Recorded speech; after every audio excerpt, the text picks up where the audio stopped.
O século XIX, que época, hein? Foi um período de transformação radical aqui nas Américas. Pensa só, as velhas ordens coloniais, que dominaram o continente por 300 anos, começaram a desmoronar.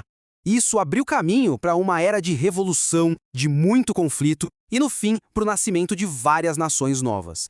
Vamos mergulhar em como esse século de revoluções acabou moldando dois futuros bem diferentes para o nosso continente. E claro, com essa nova era, surgiu aquela pergunta fundamental que ia definir o futuro de todo o hemisfério. Com o poder colonial europeu indo por água abaixo, qual caminho seguir? Bom, duas visões muito poderosas e concorrentes surgiram e elas traçaram destinos radicalmente diferentes para o norte e para o sul. Primeiro, vamos entender o cenário geral. Uma onda de fervor revolucionário simplesmente varreu as Américas. O pessoal estava inspirado pelos ideais iluministas, sabe? Liberdade, soberania. E para ajudar, as guerras de Napoleão lá na Europa criaram um vácuo de poder. Foi a tempestade perfeita para os movimentos de independência explodirem por toda parte. Dá uma olhada nessa linha do tempo. Começou com os Estados Unidos lá em 1776 e a faísca se espalhou que foi uma beleza. Em menos de 50 anos, como a gente vê aqui, passando pelo Haiti em 1791, Venezuela em 1811, até a Bolívia em 1825, nossa, quase todo o hemisfério já tinha rompido os laços coloniais. Foi uma transformação continental e super rápida. Mas no meio de todas essas revoluções, o caso do Haiti foi um verdadeiro terremoto. Não foi uma revolta da elite local, não. Foi a primeira e única rebelião de pessoas escravizadas que deu certo e que fundou uma nação. Isso gerou uma onda de choque por todo o continente, criando um pânico danado entre as potências coloniais e as elites donas de escravos. Um medo que ficou conhecido como haitianismo. Bom, com a independência se tornando realidade, a questão do futuro voltou com tudo. E a primeira grande visão que a gente vai analisar foi a de uma América Hispânica unida, forte. Um sonho que foi personificado por uma figura monumental, Simón Bolívar.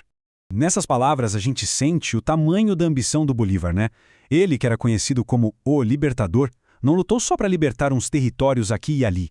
Ele sonhava grande, criar uma confederação de nações hispano-americanas, unidas para proteger a soberania recém-conquistada e para ter uma voz própria no cenário mundial.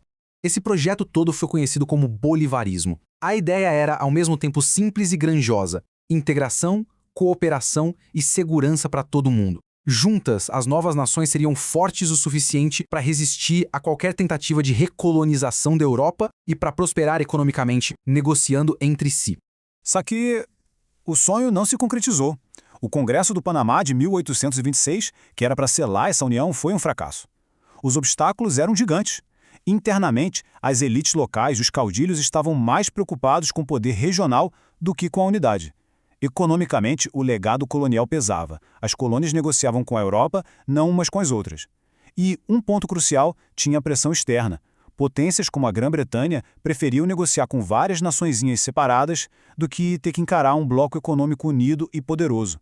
E isso nos leva direto para a segunda grande visão para as Américas, uma que vinha lá do norte. Enquanto o projeto do Bolívar se quebrava em vários pedaços, os Estados Unidos estavam focados no seu próprio crescimento, movidos por uma ideologia de expansão e de domínio.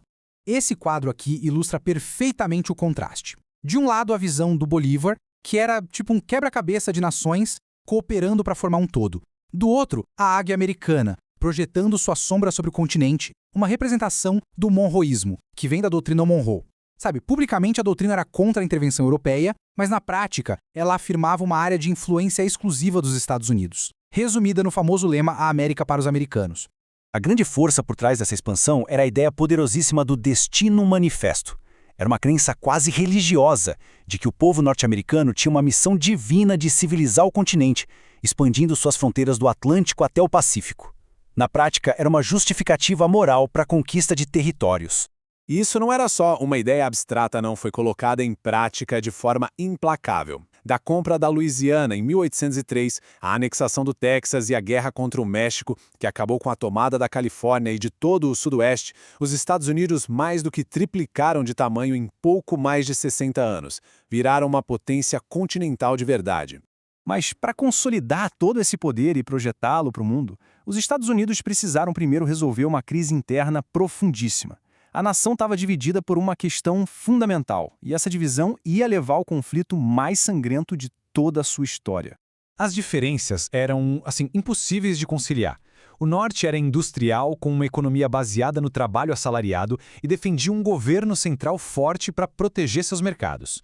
Já o Sul era agrário, dependente da mão de obra escravizada para sua produção de algodão e defendia a autonomia dos estados, principalmente para poder proteger a instituição da escravidão. Eram dois mundos em rota de colisão. O resultado foi a Guerra de Secessão, que durou de 1861 a 1865. E o custo humano foi uma coisa assustadora. Mais de 600 mil mortos. É mais gente do que em todas as outras guerras americanas somadas.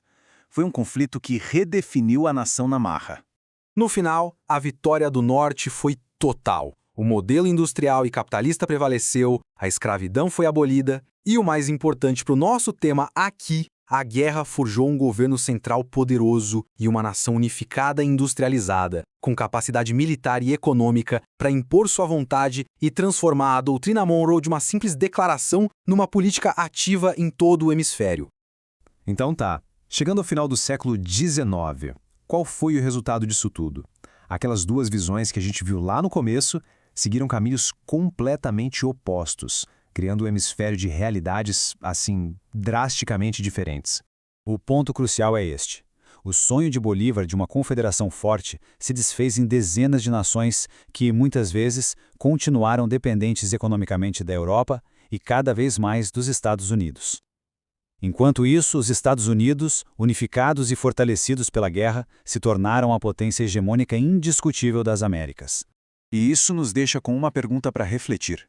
Essa dinâmica de poder com um norte dominante e um sul fragmentado, que foi estabelecida há mais de um século, será que ela ainda molda a política, a economia e as relações no nosso hemisfério? A história afinal nunca termina, e as sombras do século XIX ainda são bem longas.